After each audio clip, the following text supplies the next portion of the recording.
The Interagency Veterans Advisory Council supports the roughly 500,000 vets employed in the federal government. They just released their 2022 report. Lloyd Calderon is the founder and chair of the organization. Lloyd, welcome to the program. Thank you very much for having us. So what would you say is the biggest employment challenges that face vets in the federal government? Getting their foot in the door, that's the biggest challenge. Even though there are hiring authorities that support veterans in the federal workplace, you still have to meet the minimum requirements and make the cert list. That's the biggest challenge. Are vets staying in those federal jobs, or is there a retention problem when it comes to vets? I wouldn't say there's a retention problem because a third of the federal workforce is veteran-based. The challenge probably becomes more on career progression. You know, how do I get from my entry-level position, perhaps, to a more senior position? Sometimes in the military, everything's very structured, whereas in the federal government, it's not as structured. So you have to create your own career path. So do you think vets struggle more with that than any other civilian? I would say no. It's just an awareness issue. Like, I'm responsible for my federal career, nobody else is. And I think that's across the table.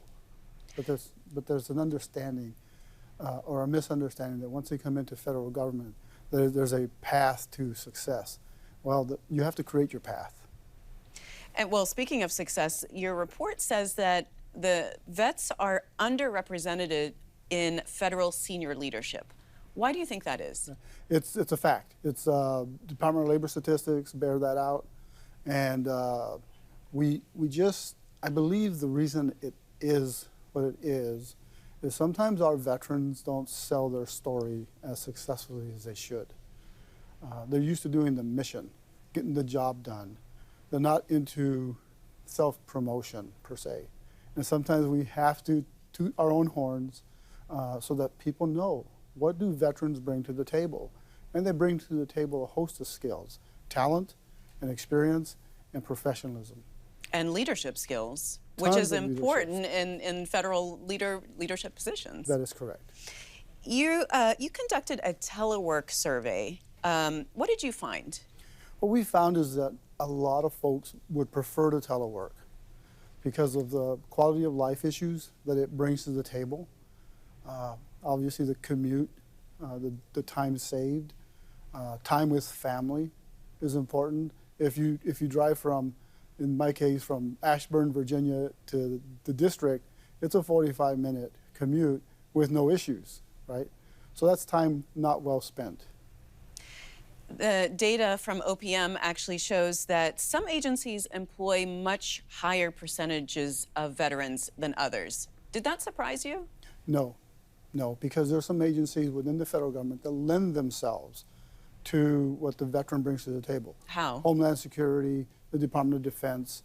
Sometimes folks like to go where their comfort level is similar to what they experience in the military. And some of these organizations are paramilitary structured organizations. Police organizations are that way. And so some folks tend to gravitate to those positions because they're more comfortable in those positions. Service members have to complete at least 180 days of consecutive duty to earn a veteran hiring preference. Mm-hmm. You would like to see that changed. Why? Correct. What we're talking about is the National Guard and Reserve personnel, specifically. Why should it be changed? Very simple.